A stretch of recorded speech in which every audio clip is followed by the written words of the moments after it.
Bueno, muy buenas tardes para todos y para todas. Mil gracias por haber aceptado esta invitación y mil gracias por su puntualidad para con nuestra serie de conferencias que están enmarcadas dentro de la estrategia de Investigando Ando, que es una acción institucional para fortalecer las capacidades de los investigadores, tanto estudiantes como profesores. En ese contexto, desde la Dirección de Investigaciones se estructuran una serie de charlas que están eh, organizadas en temáticas que forman cursos, y esta temática que hoy tenemos forma parte del curso Introducción a las Buenas Prácticas en Investigación. Nuestro conferencista hoy es un integrante del Comité Institucional de Ética en Investigación y ha titulado su charla Pertinencia Social, un criterio ético para la investigación en el ámbito universitario. Y como mencionaba, esta es una de las charlas que integran el módulo de buenas prácticas en investigación, que es deseable que todos los investigadores tengan la posibilidad de escuchar y reflexionar. Por tal motivo, el día de hoy estamos haciendo una grabación con fines posteriores a divulgación, teniendo en cuenta pues las disponibilidades horarias que son restringidas en algunos casos para asistir a las sesiones plenarias. Entonces, doctor Juan Carlos Mantilla García, por favor, tiene la palabra a partir de este momento, y también tiene su coanfitrión por si requiere en algún momento, por cualquier cosa, cerrar algún micrófono que por accidente se abra, o si necesita proyectar alguna diapositiva o alguna pantalla adicional a la del Zoom. Muchas gracias y adelante. Muchas gracias, Carolina, por la introducción. Un saludo muy cordial para todos y todas los participantes de esta conferencia, que es más bien un diálogo, como ya les presentaré. En nuestro comité de ética hemos intentado darle una dimensión formativa a nuestra función. Y esa dimensión formativa, pues, implica tener estos diálogos con la comunidad de investigadores, y pues, ¿por qué no solo de investigadores, no? Toda la comunidad académica universitaria. Y por eso estamos haciendo este ciclo, y ya hicimos uno hace varios meses sobre el mismo tema, y por eso hoy lo que vamos a hacer es continuar profundizando en esa conversación. Recuerdo un poco para los que de pronto no estuvieron, una recapitulación muy rápida. Hablamos de la pertinencia social de la investigación, desde algunos ejemplos de la investigación social. Particularmente yo presenté un trabajo que había hecho hace unos años sobre el desarrollo humano en comunidades rurales en Colombia, en zonas de conflicto también. Hoy no vamos a hacer esto. Hoy vamos a intentar indagar desde un punto de vista teórico en cómo se puede definir la pertinencia social. Entonces, después de hacer ese ejercicio de reflexión sobre cómo se puede definir la pertinencia social en la investigación, a mí me gustaría lanzar un diálogo para escuchar a algunos de ustedes sobre experiencias de investigación que ustedes consideren socialmente pertinentes, a partir de lo que vamos a conversar.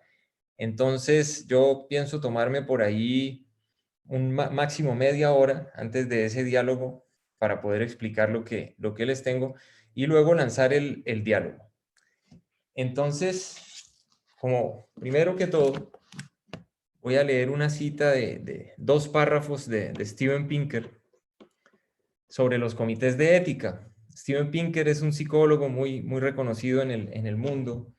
En este libro, En defensa de la ilustración por la razón, la ciencia, el humanismo y el progreso, en algún momento lanza una visión un poco negativa de los comités de ética, y yo quiero comenzar en un sentido provocador con esto, porque precisamente nosotros estamos intentando que el comité de ética sí ayude a los investigadores, sí ilumine el camino de la gente que se ha dedicado a esto.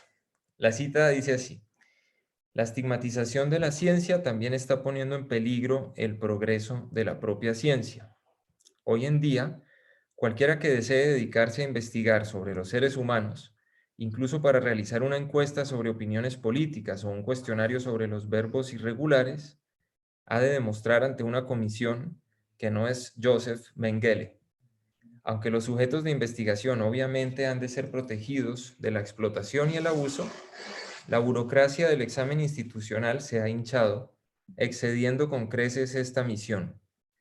Los críticos han señalado que se ha convertido en una amenaza para la libertad de expresión, un arma que los fanáticos pueden emplear para hacer callar a personas cuyas opiniones no les gustan, y una fuente de suministro de trámites burocráticos que empantanan la investigación al tiempo que no protegen y a veces perjudican a los pacientes y los sujetos de las investigaciones. Jonathan Moss, un investigador médico que había desarrollado una nueva clase de fármacos y que fue reclutado para presidir la comisión evaluadora de las investigaciones de la Universidad de Chicago, dijo en un discurso ante la comisión: les pido que consideren 3 milagros médicos que damos por sentados: los rayos X, el cateterismo cardíaco y la anestesia general. Yo sostengo que los 3 habrían nacido muertos si hubiéramos tratado de darlos a luz en 2005. La misma observación se ha hecho con respecto a la insulina.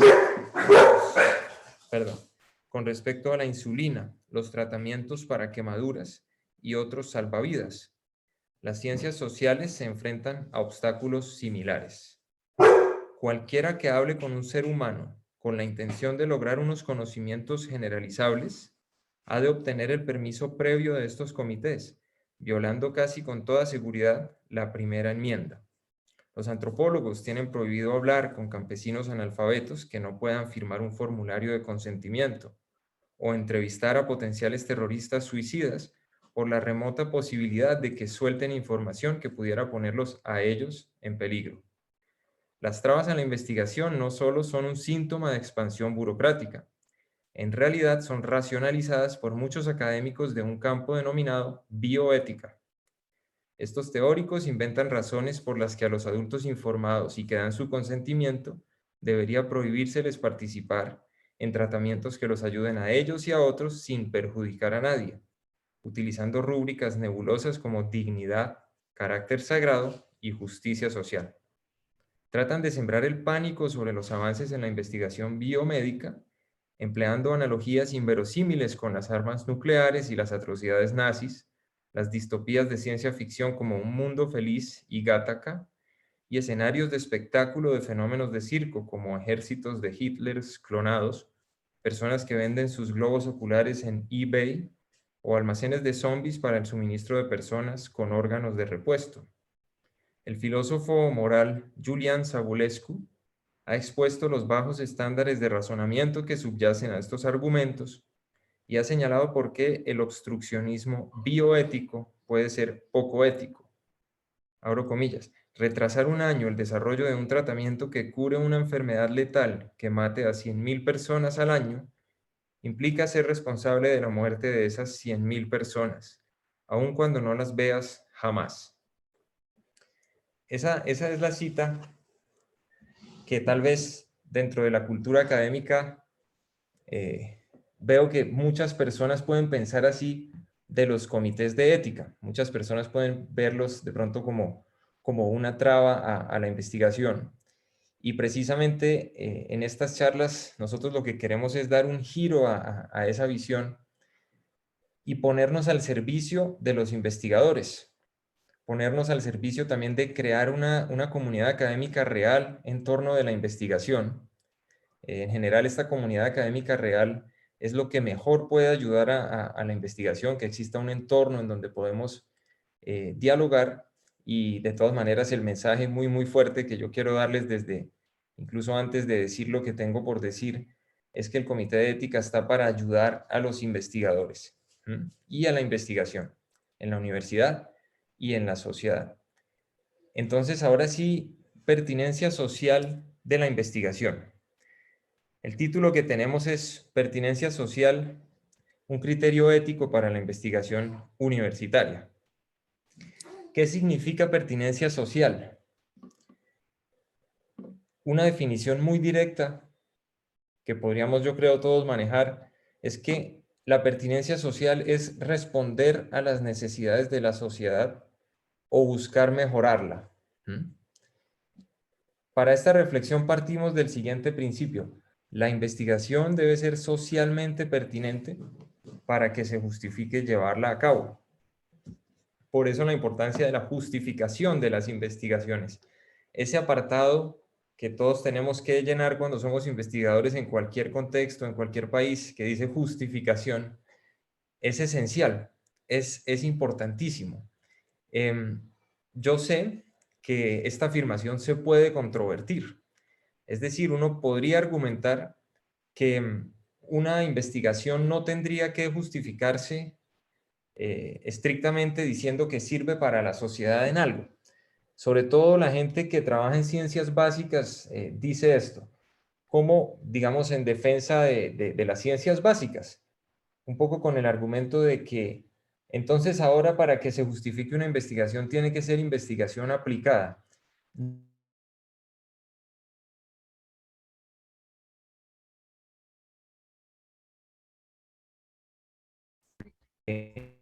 Cuando nos referimos a que sea, digamos, social, que esté ligada con lo que se está viviendo en la sociedad. Creo que nos hace, la justificación no es solamente que se aplique a algo directamente, sino qué sentido tendría la investigación si no mejora la vida. Y desde un punto de vista un poco más práctico, más concreto, ¿cómo se justificaría en el mundo real invertir recursos en una investigación que no contribuya a mejorar la vida? Invertir recursos, tiempo de trabajo de personas altamente capacitadas, por ejemplo. Entonces, por eso lo tomamos como un principio, que la investigación debe ser socialmente pertinente para que se justifique llevarla a cabo. Ahora, para poder responder a esa pregunta, ¿qué significa pertinencia social? Hay dos caminos, hay dos maneras. ¿Cómo definir las necesidades de la sociedad? Una manera es el razonamiento reactivo, es decir, identificando problemas sociales que necesitan solución. Entonces, si identificamos en la sociedad problemas, sabemos que estos necesitan solución y vemos que la investigación que busque solucionar esos problemas definitivamente es socialmente pertinente. Para eso, pues vale la pena identificar los problemas con una visión amplia e integradora, interdisciplinaria, es decir, no solamente al interior de la propia disciplina, del propio campo del conocimiento, sino entender los problemas de una manera más amplia. En esa forma de razonar, podríamos llegar a estos ejemplos. El hambre en el mundo. Más de 800 millones de personas con desnutrición crónica. Según la FAO, podemos decir claramente que se trata de un problema importante y que se puede abordar de múltiples maneras. Ahí puede haber investigación en agronomía, puede haber investigación en economía, puede haber investigación en nutrición, puede haber investigación en ciencia política, incluso, por ejemplo, en temas muy específicos como los impuestos. Es decir, desde todos los campos de estudio se puede intentar abordar ese problema y no en vano, pues es uno de los objetivos de desarrollo sostenible, tal vez de los más importantes. Con ese razonamiento reactivo, podría uno llegar también, por ejemplo, a la violencia, porque al analizar el mundo, pues con datos, estudiando la evidencia, no solo las noticias, por ejemplo, pues podemos ver que la violencia nada que la erradicamos. Ha sido un sueño desde hace mucho tiempo erradicar la violencia y nada que lo logramos. Por ejemplo, en Colombia nada más, la cantidad de homicidios que hay al año es mayor que los que han muerto en la guerra en Ucrania desde el 2014 hasta hoy en día. Es mayor la cantidad de homicidios que hay en Colombia en un solo año. Al mismo tiempo creíamos en la ciencia política que se habían acabado las guerras entre estados y que podíamos hablar ahora de las nuevas guerras, las guerras de guerrillas, el terrorismo, y resulta que hasta en eso nos equivocamos y las guerras entre estados pueden no haberse acabado, puede que se necesite más investigación en el área de la geopolítica, de los estudios militares, de la estrategia, de la teoría de juegos.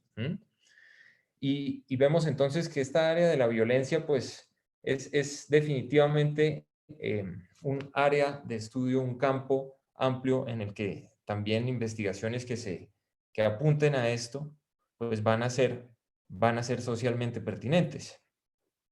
Con el mismo tipo de razonamiento reactivo podemos analizar, por ejemplo, la crisis ecológica. La crisis ecológica que tiene múltiples dimensiones, el cambio climático, el agotamiento de los recursos naturales. Entonces, toda investigación que apunte a este problema tan fundamental para el futuro de los seres humanos, pues tendrá que ser pertinente. Es decir, ese campo de investigación está llamando a que nosotros lo trabajemos desde todas las disciplinas nuevamente. Entonces, se creía hasta hace muy poco que la ecología era para los ingenieros ambientales, para los ecólogos, para los etólogos. No, la ecología es un campo de estudio que podemos abordar incluso desde la economía o desde la administración, desde la ingeniería, obviamente, ingeniería en energía. Entonces, este es un campo que también es tremendamente pertinente, hablando socialmente. Con el mismo tipo de razonamiento podemos ver algo que podríamos llamar la crisis psicológica, los suicidios, el malestar espiritual, las enfermedades de salud mental en las sociedades contemporáneas. Ahí hay un campo de estudio en el que si nosotros trabajamos, si nosotros investigamos, vamos a aportarle algo al mundo, vamos a estar conectados intentando resolver problemas que realmente existen. Estamos reaccionando a unas realidades. La democracia. Esto ameritaría mucho más largo razonamiento, pero estoy siendo pues muy sintético. La democracia también. Creemos muchas veces cuando estudiamos en el colegio que la democracia es algo casi natural, la damos por sentada, pero la democracia pues no tiene más de 300 años y 2/3 de la población del mundo vive en democracia hoy, 1/3 no. Vemos tentaciones autoritarias en muchos gobiernos en el mundo, en muchos partidos políticos en boga, populismo, corrupción, una crisis de legitimidad entre los jóvenes, también lo que Francis Fukuyama llama las democracias iliberales, democracias no liberales que, por ejemplo, promueven la tiranía de las mayorías, que con el apoyo de las mayorías de la población se aplaste por completo a las minorías y a los que piensan diferente y hacer pasar eso como democracia. Y ese tema de la democracia, pues es uno de los temas más importantes de investigación y no es solo para las ciencias sociales. Por ejemplo, también desde la psicología se estudia mucho la democracia. Desde la psicología del comportamiento, por ejemplo, incluso desde la economía también, desde las matemáticas. Hay grupos ahora de investigación en matemáticas y ciencia política, teoría de juegos, etc. La democracia, entonces, es un campo de estudio en el que la investigación se necesita y es tremendamente pertinente. Sigo la lista. Con el mismo tipo de razonamiento podemos identificar problemas evidentes del desarrollo en el mundo, como la pobreza, como la extrema desigualdad entre países y al interior de los países. Si ustedes recuerdan, desde que comienza la teoría del capitalismo con Adam Smith, o después teorías alternativas como el marxismo, siempre hemos estado buscando la prosperidad general de una o de otra manera.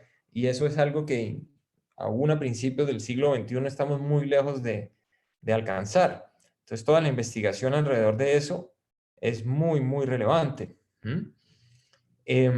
las desigualdades entre los países y no solo al interior de los países.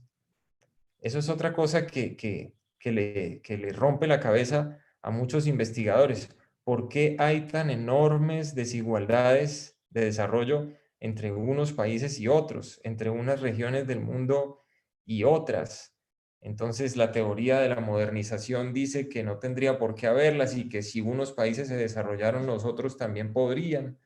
La teoría de la dependencia dice que no, que unos se desarrollaron precisamente porque los otros no pueden. No hay un consenso sobre eso.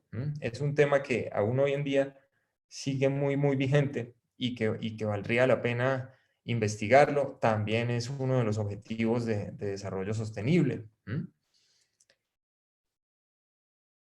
Con el mismo razonamiento podemos pensar en temas de salud. Muchos de ustedes son profesionales de la medicina y también mucha de la investigación de esta universidad es precisamente en medicina. Hay muchos problemas en la salud humana que persisten a pesar del desarrollo y que ameritan mucha investigación y mucho trabajo.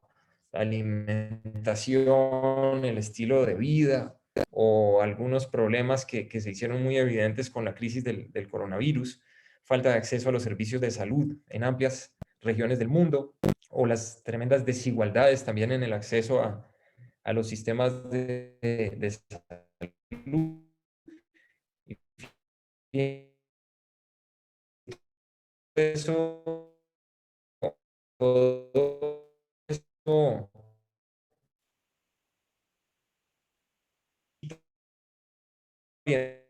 investigadores, por ejemplo, cuando gente en el caso toma decisiones sobre temas de salud, se apoyan en las investigaciones socialmente pertinentes. Las personas que toman las decisiones públicas, los políticos, van a consultar esas investigaciones y es a partir de eso que se van a tomar las decisiones.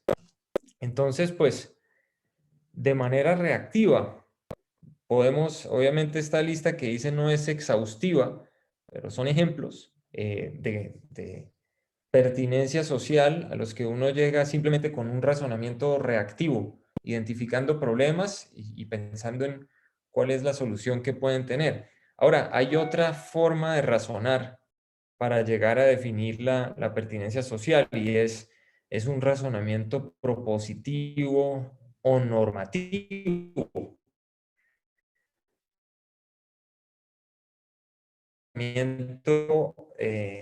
Con arreglo a la sociedad, a lo que creemos que debería ser la sociedad. Es decir, no estamos reaccionando necesariamente a problemas que existen, sino que estamos intentando construir una mejor sociedad, transformar la sociedad hacia algo que puede ser mejor. En ese sentido, por ejemplo, las investigaciones sobre los derechos humanos y el desarrollo humano. Todo lo que contribuya a que las personas vivan vidas acordes con la dignidad humana, es decir, al bienestar de las personas, pues sería socialmente pertinente. Y en esto, pues hay ejemplos en muchos campos. Cuando uno es capaz de justificar que su investigación puede ayudar a que las personas vivan mejor, eso es una investigación socialmente pertinente. También, por ejemplo, y vuelvo a lo que ya mencioné como la crisis ecológica, pero con el razonamiento normativo lo llamaríamos de otra manera, la ética del medio ambiente. Hoy en día hay muchos razonamientos sobre la sostenibilidad. Hay un cuestionamiento importante, culturalmente importante al antropocentrismo, la idea que viene de la teología y que después también la visión tecnocientífica de la naturaleza pues reafirma. Y es la idea según la cual el ser humano es la especie superior de la naturaleza, antes porque somos los que estamos creados a imagen y semejanza de Dios y después porque somos los únicos capaces de racionalidad, ética, estética, ¿no? Cultura, religión, metafísica, y por la razón que sea, pues nos hemos mantenido en nuestro marco mental en la posición superior y hoy en día pues existe existe un cuestionamiento importante al antropocentrismo, por lo menos al antropocentrismo más radical. Entonces existen tendencias, por ejemplo, patocéntricas, que dirían que también son sujetos dignos de consideración moral todos los seres que son capaces de sentir placer o dolor, sufrimiento o satisfacción. Por lo tanto, entonces deberíamos tener en cuenta a los animales dentro de la consideración moral, o está en la perspectiva también biocéntrica, ¿m? que tiene en cuenta la vida en general, y que la vida en general, pues que afirma que la vida en general debe ser considerada éticamente, y por lo tanto cuando hablamos de conservar la vida no debemos hablar solo de la vida humana. Esos cuestionamientos existen en el mundo, y pues independientemente de qué posición tomemos, si el biocentrismo o un antropocentrismo moderado, pues de todas maneras todo lo que contribuya a la sostenibilidad de los ecosistemas es socialmente pertinente hoy en día. O sea, el deber ser que nos planteamos a principios del siglo XXI no se corresponde exactamente con lo que se planteaba Adam Smith, por ejemplo, para quien había que aumentar la productividad porque había mucha miseria, hambre, etcétera, y el mundo era infinito. Hoy en día tenemos que resolver esos mismos problemas con la consideración de que el mundo, pues, no es infinito, y la naturaleza no es infinita, y el deber ser, por ejemplo, entre muchos jóvenes se está planteando en términos mucho más equilibrados en la relación con la naturaleza. Entonces, pues esa ética del medio ambiente también es una manera de definir eh, investigaciones que pueden ser socialmente pertinentes desde una perspectiva normativa. Ahora, hablemos un poco de la economía. A veces, pues, la economía es lo más fácil de justificar, por lo que la economía ha adquirido un papel tan prioritario en la vida humana, que casi que todo lo que sea economía se considera automáticamente pertinente, pero no necesariamente. Ahora, la economía al servicio del ser humano, ¿m? La economía, pues, es lo que nos va a permitir resolver muchos de los otros problemas, y por eso la investigación orientada hacia la eficiencia de la economía, hacia el aumento de la productividad, hacia una humanización también de la economía, pues es socialmente pertinente, tremendamente. Cuando la gente habla de una investigación, por ejemplo, para ver cómo se genera mayor empleo en una sociedad, está hablando de mejorar la vida de las personas. Es decir, en el área de la economía también hay un campo muy grande para la pertinencia social. Em, con este mismo tipo de razonamiento normativo aparece un tema que es de los más importantes para el siglo XXI, que es la equidad de género. Todo lo que contribuya a mejorar la vida de las mujeres y la diversidad es socialmente pertinente. Hay ejemplos en todas las áreas, en todos los campos. Solo un ejemplo muy concreto: Amartya Sen hizo un estudio en donde se dio cuenta de que la educación de las mujeres en la India, en los estados de la India en donde había más educación para las mujeres, hubo después más desarrollo económico y menos violencia. Un ejemplo de una investigación muy concreta. La equidad de género entonces hace parte de una visión del mundo como debería ser, que está muy ampliamente compartida en estos momentos, y que requiere todavía muchísimo trabajo. Pasando a la bioética más propiamente, por ejemplo, en esta civilización, pues, de innovación tecnológica, todo lo que sea tecnología para mejorar la vida en general, en el área de la agricultura, de los transportes, de las comunicaciones, obviamente previo debate ético, porque ahí es muy interesante ahí es muy interesante el debate ético sobre las implicaciones que puede tener para la vida de las personas, pero en general, en muchos casos, investigaciones que apuntan a esto son socialmente pertinentes, van a ayudar a mejorar las cosas. Aquí, por ejemplo, recientemente tenemos una investigación que arrancó sobre tecnología aplicada a la agricultura en pequeños productores en Santander. Eso es socialmente muy pertinente. Ahora, biotecnología. En los centros donde se estudian los grandes dilemas de la bioética, esto es uno de los temas fundamentales. ¿Queremos mejorarnos a nosotros mismos con la tecnología? Aquí hay un área importante en la Universidad de Ingeniería Biomédica, ¿m? Que le apunta precisamente a esto. Y es una pregunta importante. Por ejemplo, el mismo filósofo que citaba Steven Pinker, Savulescu, hacía un razonamiento muy raro que me pareció muy interesante, y es que decía que nosotros los seres humanos estamos casi que programados genéticamente para una ética en las pequeñas sociedades, es decir, para una ética de grupos de 20 y 30 personas, en donde desarrollamos simpatía, solidaridad con esas 20 o 30 personas que son nuestro círculo íntimo, pero que estamos incapacitados para una ética de gran escala, de sociedad de masas, ¿m? De millones de habitantes, un mundo de 7.600 millones, un país de casi 50 millones, ciudades de 1 millón, y que nosotros no estamos capacitados moralmente para eso desde un punto de vista genético. Y el razonamiento es rarísimo porque dice, habría ayudas de biotecnología que nos podríamos hacer a nosotros mismos para adaptar nuestra moral a las sociedades de masas. Fíjense que el razonamiento es muy raro, es muy avanzado, pero en biotecnología ese tipo de preguntas se hacen. ¿Podemos mejorar nuestra capacidad moral? ¿Mm? Estamos en el momento, pues, lejísimos de eso, pero bueno, esas preguntas se están haciendo. Ahora, teoría política normativa. Esto puede ser ya más específico en términos disciplinarios.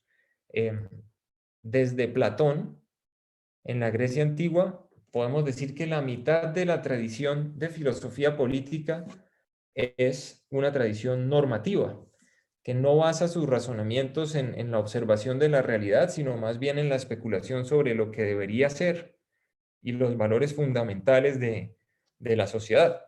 Entonces, en pensar en mejores formas de organizarnos socialmente ha sido desde siempre parte de lo que es el pensamiento humano.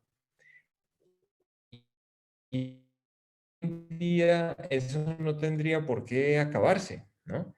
Entonces, por ejemplo, las investigaciones en teoría política liberal, que teoría de la justicia de John Rawls, ¿m? O las distintas propuestas de Martha Nussbaum para el desarrollo humano, son razonamientos teóricos que orientan a las sociedades hacia dónde deberíamos ir, ¿m? Para que no todo lo que hagamos en investigación se base en aceptar el mundo tal como es, sino también proponer una visión de hacia dónde debería ir el mundo. ¿M? Entonces, con ese razonamiento normativo, también uno podría llegar a definir lo que es una investigación socialmente pertinente. ¿M? La pertinencia social, pues, puede estar en el tema y también puede estar en el método, ¿no? También en el método se pueden hacer innovaciones profundas de temas, por ejemplo, ya abordados. Entonces, esto es algo que ya cada uno debe pensarlo dentro de su propia disciplina. Pero el método también es una muy buena manera de ser socialmente pertinente. Desde las ciencias sociales les puedo dar un ejemplo y ustedes pensarán en los ejemplos desde sus disciplinas, pero desde las ciencias sociales en algún punto en la segunda mitad del siglo XX se empezó a pensar que las ciencias sociales estaban muy apartadas de los problemas reales de la gente, o sea, que eran socialmente no pertinentes. Y aparecieron nuevos métodos. como por ejemplo la investigación acción participativa, que buscaba que en las investigaciones las sociedades y las comunidades, las personas en donde se hacían las investigaciones participaran de una manera mucho más activa, que los investigadores no llegaran a pontificar desde una relación jerárquica, sino que construyeran el conocimiento de manera más horizontal. Y eso fue una innovación en el método que permitió a las ciencias sociales ser más pertinentes socialmente. Incluso en la filosofía, por ejemplo, la fenomenología, la idea de analizar la realidad según las experiencias que las personas mismas tenían de ella y no solo las especulaciones del filósofo. Son innovaciones de método que, como digo, permiten que seamos mucho más pertinentes socialmente. Una última palabra sobre este razonamiento normativo.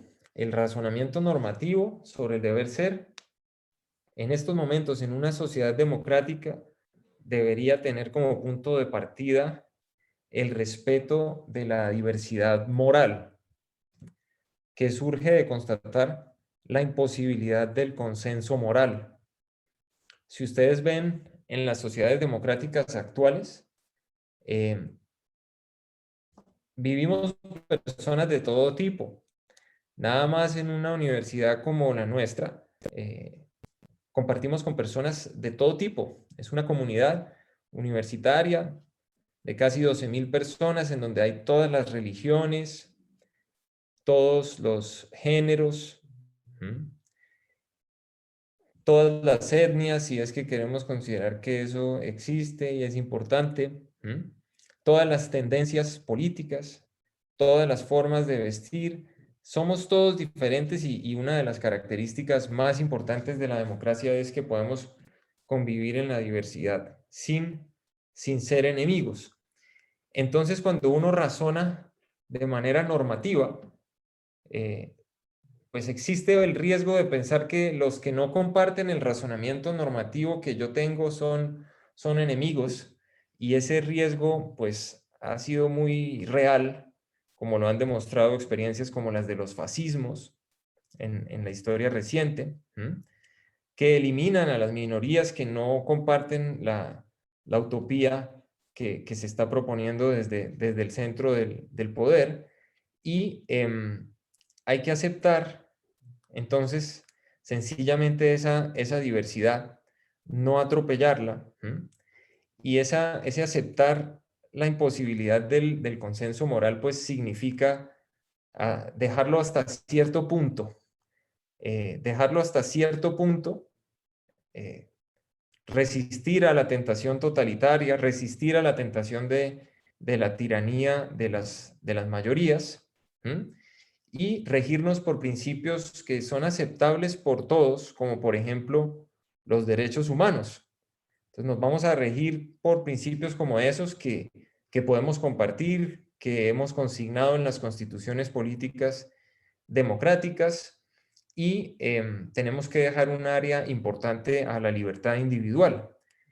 El consenso moral es algo que se ha buscado desde las tradiciones religiosas, desde la política, pero es realmente un fracaso permanente buscarlo. Ha llevado a mucha violencia, y racionalmente también, desde un punto de vista de la argumentación racional, digamos, por ejemplo, entre personas que tienen religiones diferentes, es muy, muy, muy difícil que una convenza a la otra, porque hay en sus razonamientos premisas que no son racionales, y no lo digo con desprecio, sino que no son racionales en el sentido de que no se pueden comprobar con la evidencia, que son premisas que se basan en metafísica, que se basan en fe, en creencias, en un estado de gracia, de convicción profunda, y que no se pueden utilizar en una conversación social,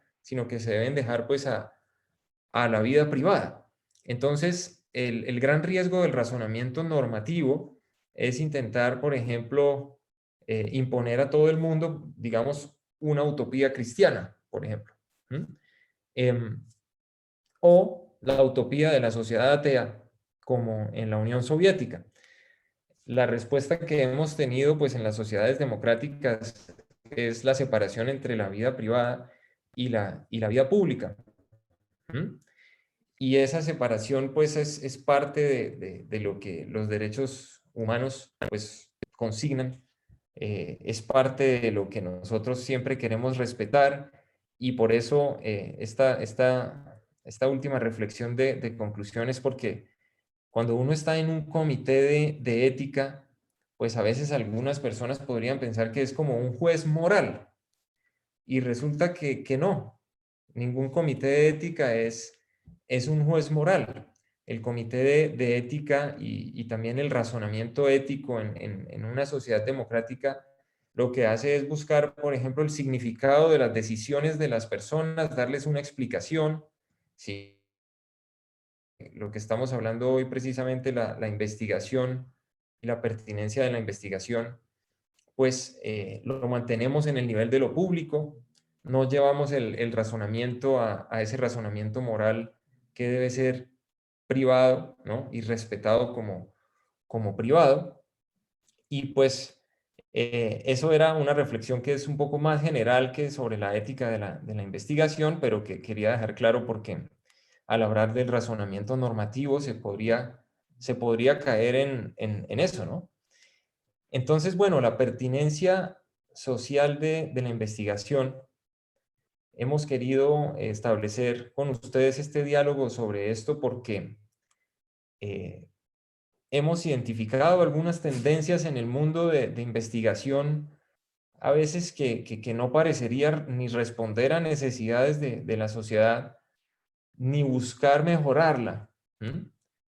Eso lo discutimos bastante y fue muy interesante hace unos meses cuando hicimos esto por primera vez y llegábamos a constatar que muchas veces los investigadores, por continuar su carrera, por progresar en su carrera, pues hacen mucha investigación en donde la pregunta por la pertinencia social ni siquiera se la plantean porque lo importante es pues que el investigador avance, que publique sus artículos y eso está generando en la cultura de la investigación pues una falla ética mayor, que no es necesariamente una falla legal, porque desde un punto de vista legal pues todo está bien, pero que sí, desde un punto de vista, pues, más profundo, como debe ser el punto de vista ético, pues es investigación que no necesariamente está contribuyendo y eso a la larga, pues es gravísimo. A la larga es gravísimo porque una sociedad que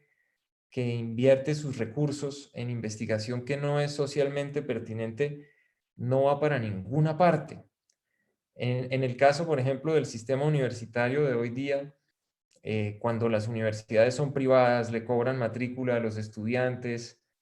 Si eso que se le cobra a los estudiantes se termina gastando en investigación que no es socialmente pertinente, estamos llevando la sociedad hacia un camino equivocado y a la larga nos vamos a dar cuenta y esa es una de las causas de las grandes diferencias de desarrollo entre algunos países y otros. Entre algunos países y otros porque está, digamos que, bastante comprobado que un país que orienta bien su investigación puede lograr en un periodo de 30 o 40 años grandes progresos en desarrollo en general. Entonces, la misión que tenemos nosotros en estos momentos en Colombia es orientar bien la investigación. Muchas personas pueden pensar que en Colombia no se hace buena investigación, toda la buena investigación se hace en Europa o en Japón o en Estados Unidos.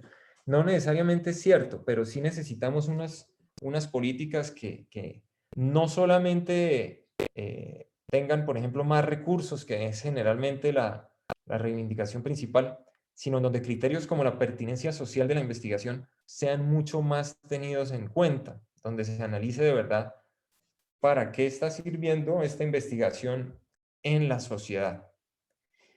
Entonces, bueno, esa es la parte teórica de esta reflexión y yo quisiera lanzarles este tema de conversación.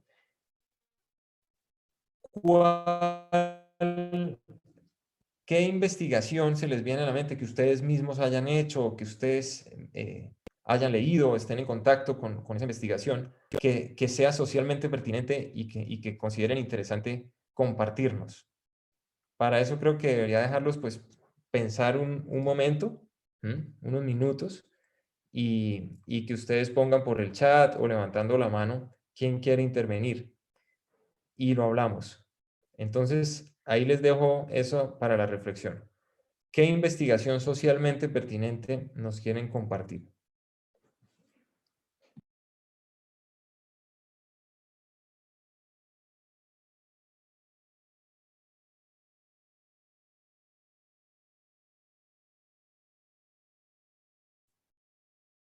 Perdón, yo realmente no encuentro en dónde está la opción de alzar la mano, entonces, Entonces, así sin alzar la mano, a ver. listo. Juan Carlos, bueno, yo digamos que antes de comentar como, digamos, la investigación, el proyecto en los que he participado, digamos, que tenga la pertinencia social, yo quisiera, digamos, empezar con una reflexión que me deja lo que nos ha compartido y pues la experiencia también que he tenido, digamos, en el ejercicio de la investigación. Digamos que formalmente en la estructura, podríamos decir, formal de un proyecto de investigación hay un apartado que es el marco legal.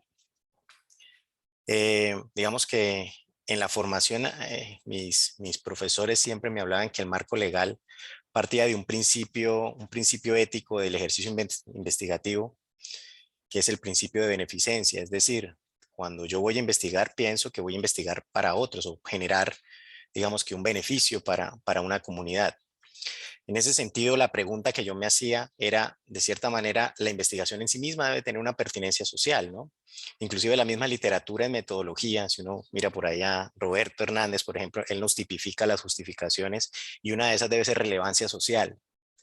Entonces mi pregunta es, ¿realmente todo proyecto debe tener la pertinencia social? Sabemos que a veces hay temas, digamos, intereses particulares y de cierta manera tiene que ver con ese recorrido que nos hace, que muchas veces lo olvida, pero yo diría que en la forma, digamos, más en la formalidad no, sino en el interés mismo de la investigación, es decir, una investigación debe tener esa relevancia social. Entonces, creo yo que el punto, digamos, como de ruptura es muchas veces los intereses institucionales o particulares que se rompe con ese principio de base que es el principio de beneficencia, porque en últimas hacer investigación implicaría beneficiar a una comunidad en particular, o en particular no, beneficiar a una comunidad.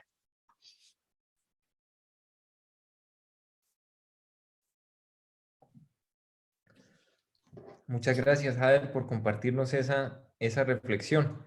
Y sí nos lleva, creo que lo último que estaba comentando sobre los intereses institucionales es algo bastante interesante en nuestros tiempos porque como investigadores nosotros siempre estamos dentro de instituciones y a veces se nos pide, por ejemplo, que vayamos hacia ciertos temas, ¿no? O hacia ciertos grupos o incluso las personas que enfocan toda su investigación solo porque en esa área hay financiamiento posible.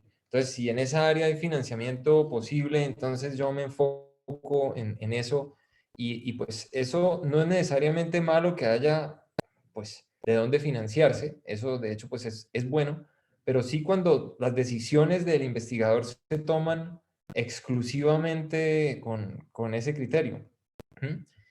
Y pasa mucho sobre todo porque la investigación requiere de infraestructura en muchos sentidos, tanto de materiales, etcétera, como de infraestructura en el sentido institucional, que si se quiere hacer una investigación seria, se necesita el respaldo de una institución, se necesita que le paguen a la persona, no puede hacer, sí, fuera de su vida laboral, por ejemplo, y todo eso, pues son las dinámicas que a veces contribuyen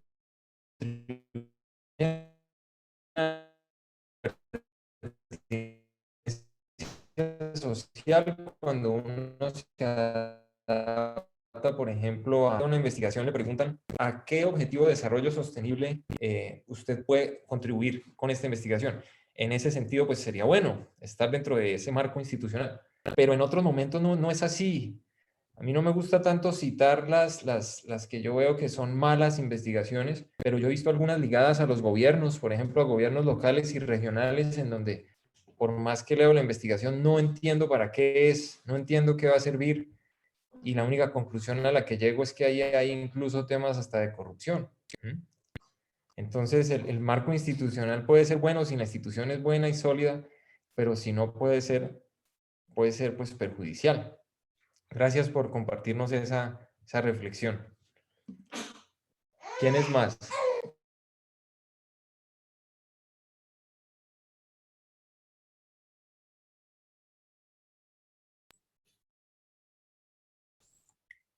Muy buenas tardes para todos y todas, doctor Juan Carlos y demás presentes. Quisiera poner en común sobre todo los proyectos de ingeniería biomédica, que vemos que son totalmente pertinentes, por supuesto, sobre todo cuando ellos se proponen realizar prototipos, pero vemos que hay situaciones que podemos catalogarlas desde el punto de vista procedimental, que debemos cumplirlas para que se haga en debida forma y ellos puedan realizar su investigación tranquilos. Esto en el caso concreto de la consulta previa que se debe surtir ante el INVIMA. Entonces, en algunos casos podemos ver que esto en algún momento los puede desanimar, pero es algo que eventualmente hay que hacerlo.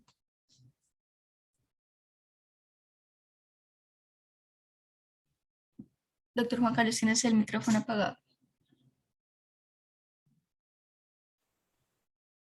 Gracias, Andrea, por la contribución. De hecho, bueno, esto de pronto nos lleva al principio de este diálogo, cuando hice la cita del libro de Steven Pinker, y cuando decía que se crecían los trámites burocráticos para poder hacer investigación. Efectivamente, pues Andrea nos señala, hay obligaciones jurídicas y hay un marco legal, y es muy importante pues cumplir con todo eso siempre, ¿no? Y también el marco legal, pues muchas veces está ahí para garantizar también la pertinencia social de la investigación. Entonces, pues, eso eso pues sencillamente se da por sentado que hay que cumplir con todas las regulaciones. Ahora, el punto a veces que desanima a los investigadores es que se vuelve demasiado difícil, que hay demasiadas trabas. Y yo les invito a hacer esta reflexión más allá de lo jurídico.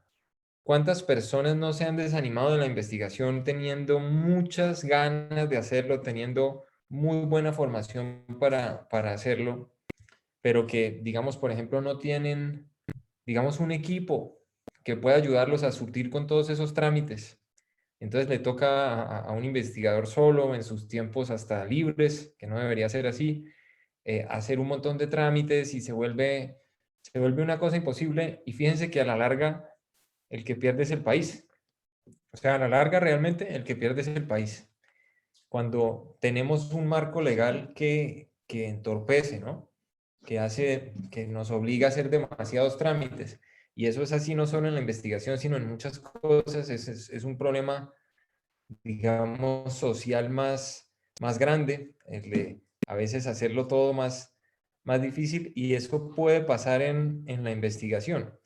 Pero, por ejemplo, también para contribuir a la pertinencia social y a que las cosas se puedan hacer, pues las universidades, los centros de investigación deben tener equipos que ayuden a los investigadores a hacer todas esas cosas. O sea, que no se deje al investigador solo, totalmente solo, que se le ayude a hacer los trámites con el INVIMA, por ejemplo, que se hagan charlas con gente del INVIMA que explique que la existencia del INVIMA no sea solo cuando apareció el INVIMA para ponerle una traba al investigador, sino que esté presente en el proceso de formación de los investigadores, por ejemplo. Eso también es parte de lo que puede apoyar a la investigación en el largo plazo.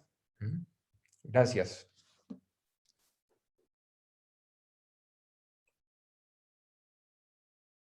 Hola Juan Carlos. Alexander. Bueno, no sé si Alexander. alguien más vaya a intervenir, yo voy a hacer una pequeña intervención. Perfecto.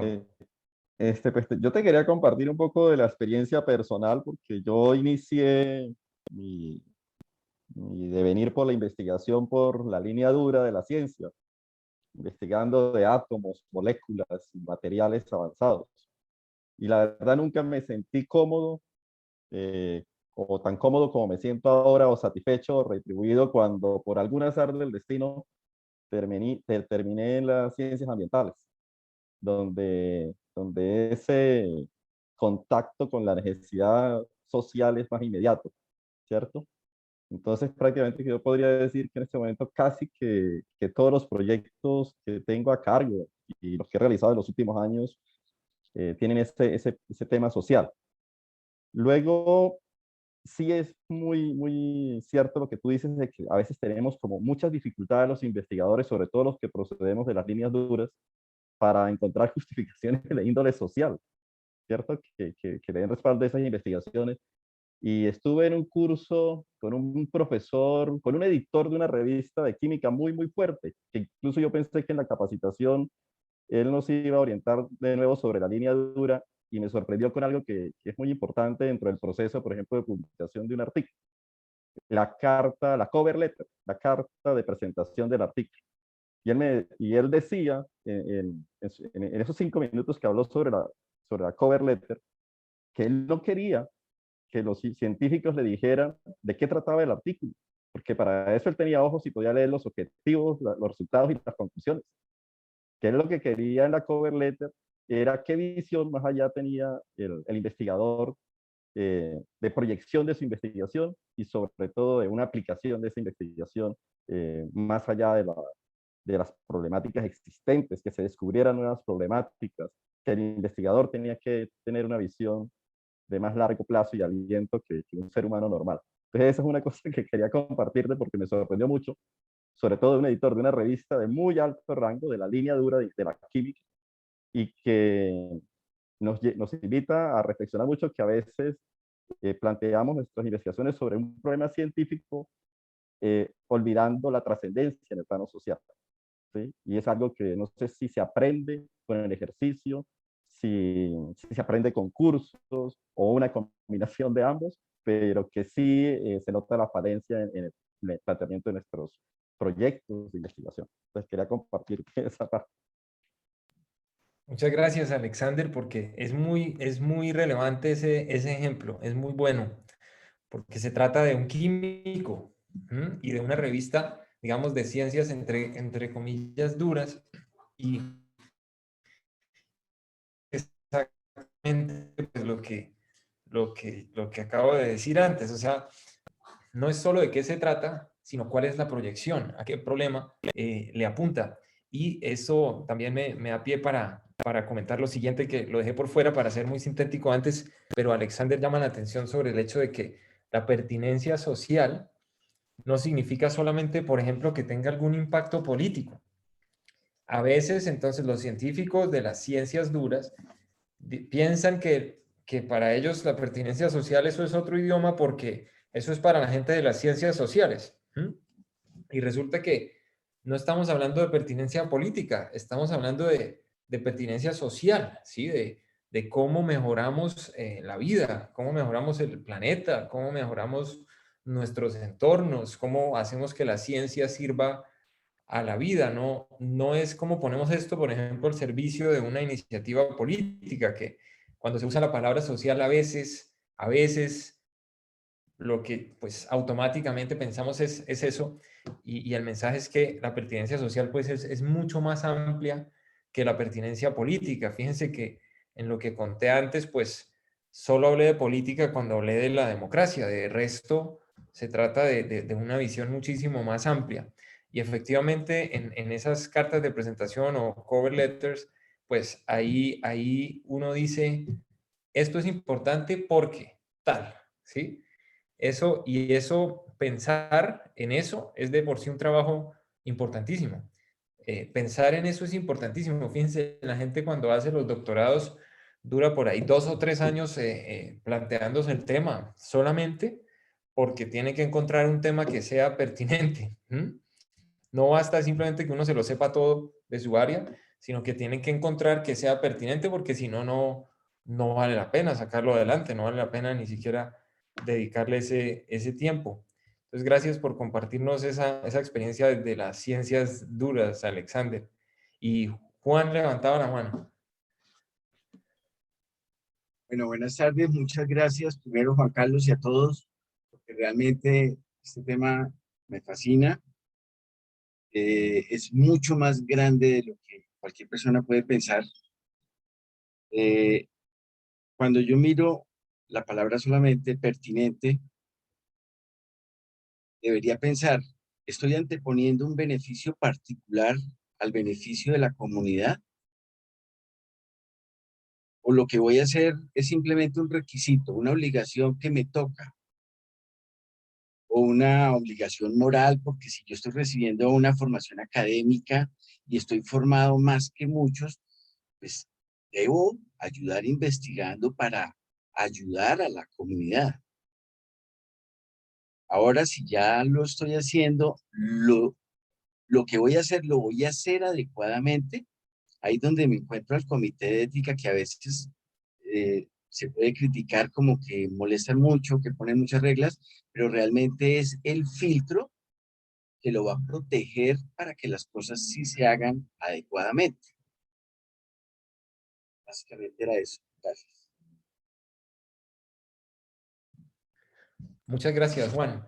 Y efectivamente la reflexión sobre el beneficio particular y el bien común está muy presente a la hora de definir la pertinencia social. Porque el beneficio particular, repito, no necesariamente es malo. El beneficio particular puede también llevar al bien común. De hecho, hay muchas reflexiones sobre eso, por ejemplo, en teoría de juegos. Pero el beneficio particular para un investigador sí debe ser muchísimo menos importante que el beneficio social de una investigación. O sea, uno como investigador sí debería hacer el esfuerzo de encontrar en un mundo grande, complejo, en qué puede contribuir. Y no solamente esto está bien para mí, que es lo que de verdad, y en eso pues hablamos mucho hace 6 meses creo que fue, con los participantes, pues se está pervirtiendo un poco eso. Se está pervirtiendo porque pues es muy fácil tomar decisiones de investigación basado en que esto es lo que me hace crecer en mi carrera como investigador. E incluso hay otras cosas que son ya de la cultura académica que también son preocupantes éticamente en ese mismo sentido del beneficio personal. Y es que yo he conocido, por ejemplo, bastantes profesores, investigadores que quieren dejar de ser profesores porque son investigadores de muy alto nivel. Entonces, que quieren dedicarse únicamente a la investigación. En principio, eso no tendría por qué ser malo, pero por ejemplo, en contextos como el nuestro, un contexto universitario, en que la misión fundamental de la universidad pues es la docencia, ¿no? Después la investigación, después la extensión, pero finalmente también estamos, digamos aquí, nuestra razón de ser es la educación de los jóvenes, y que un profesor, porque sea doctor, pues afirme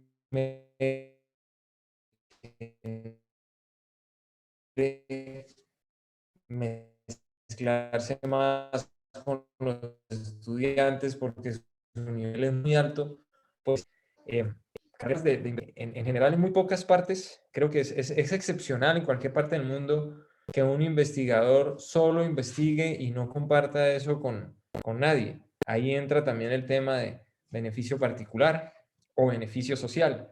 Muchas veces el beneficio social se hace haciendo bien el trabajo de profesor. Y en países como el nuestro más aún, porque por ejemplo hay institutos de investigación muy avanzados en otros países que finalmente tienen relaciones directas con los gobiernos, por ejemplo, con las instituciones internacionales, y de pronto por eso pues ya se justifica su existencia, ¿no? Se vuelve pertinente socialmente, pero en países como el nuestro, donde estamos dedicados también a formar una nueva generación que haga un mejor país, pues es preocupante que las personas que hacen mucha investigación se quieran apartar de la educación propiamente. Entonces, muy buena reflexión también, gracias Juan. Y veo más manos levantadas, pero yo no sé, no alcanzo a ver.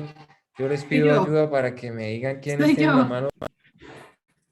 Sí, quería hacer Adelante, Carolina. Sí, gracias. Quería hacer un comentario frente a algo que te escuché en la charla, y es que decías que la pertinencia social también tenía que ver con, digamos, el uso de los recursos que pudiese darle una universidad para investigaciones pertinentes.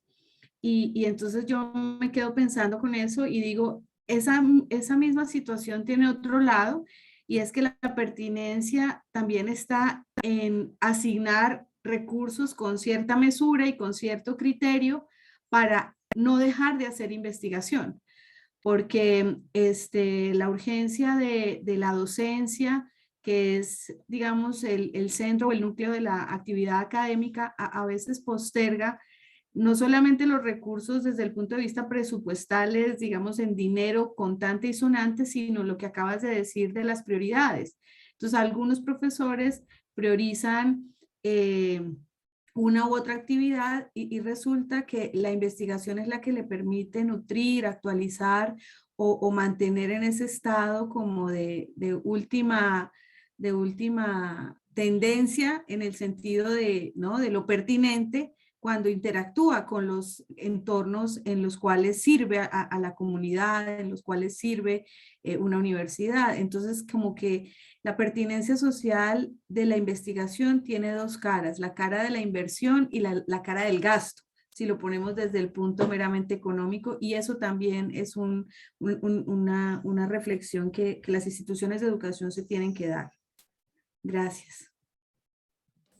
Muchas gracias, Carolina. De hecho, es una reflexión que se tiene que dar desde el punto de vista, por ejemplo, de los directivos, y me lleva esto a pensar en los prólogos de los libros, pues, digamos que uno está leyendo permanentemente.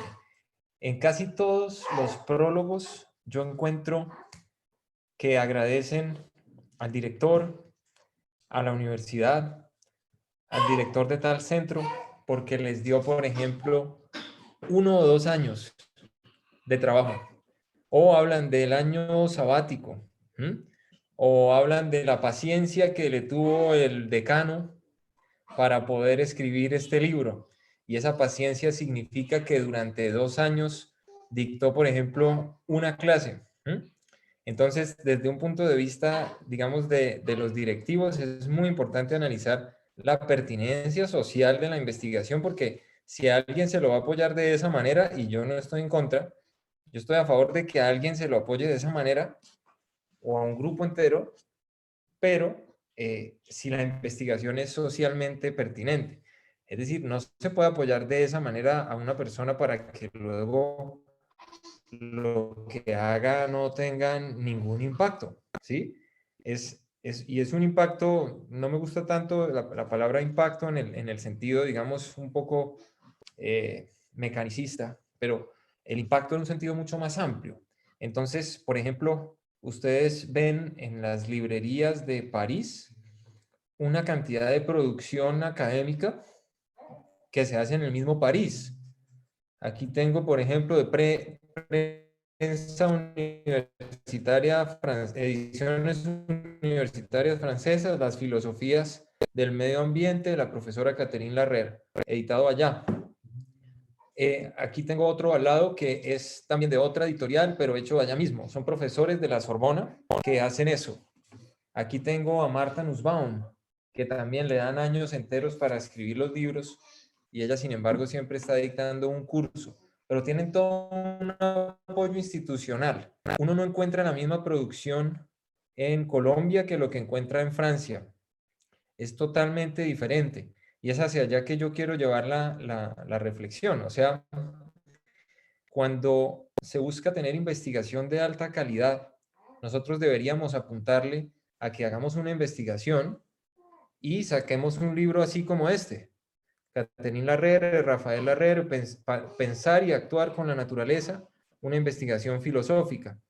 Y sale un libro que se comenta ampliamente por el país, que tiene incidencia en las decisiones públicas, incluso de los distintos partidos políticos, y son profesores de la Sorbona, o lo mismo, Martha Nussbaum, que es profesora en la Universidad de Chicago.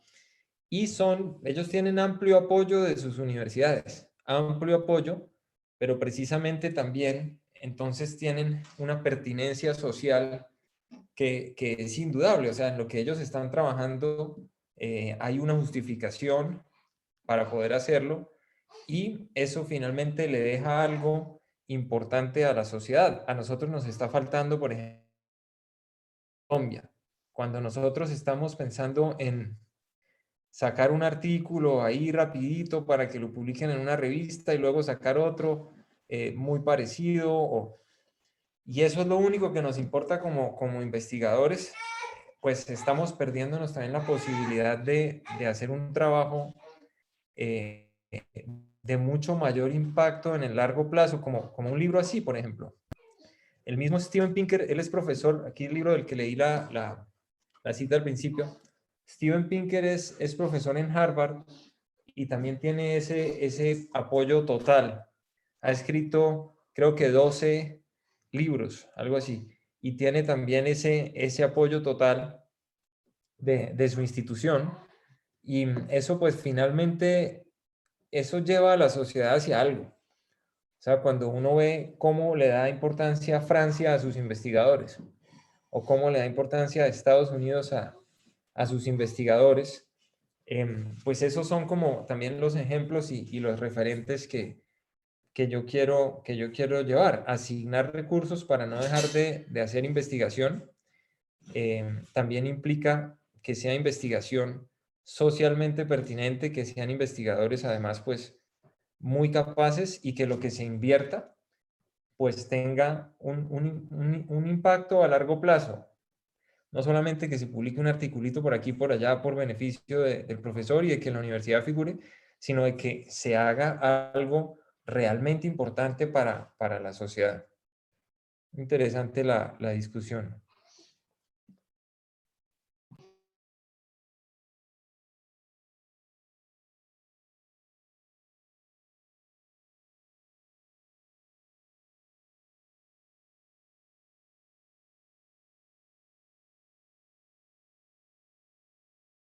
Ya pude ver a los participantes, creo que no tenemos por ahora más preguntas.